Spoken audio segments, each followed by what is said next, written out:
Okay, so if you want a little bit more detail beyond just the high-level dashboard here, you would go over to Info here and then click Power BI.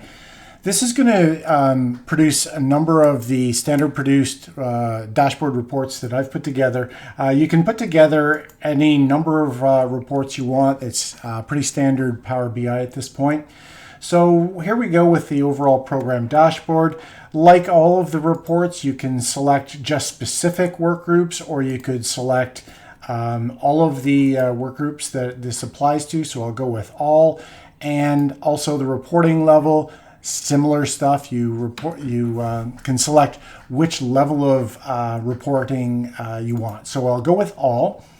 On the schedule side, again, standard stuff. The number of tasks that are on time versus total tasks, number of done early, late, and where those late tasks are. RAID, standard stuff.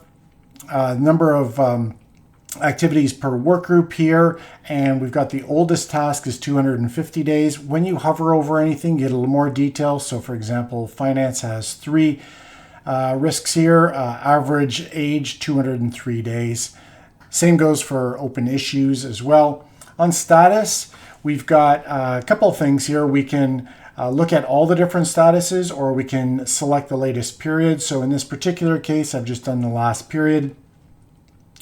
Quickly shows that there were 10 status updates due. I've only received 5, so I need to do a little bit of chasing. And then we also see here the overall statuses, and here it shows the escalated items. So when the project manager or the project team member submitted their latest status, they highlighted an item for escalation, so it really clearly is called out here.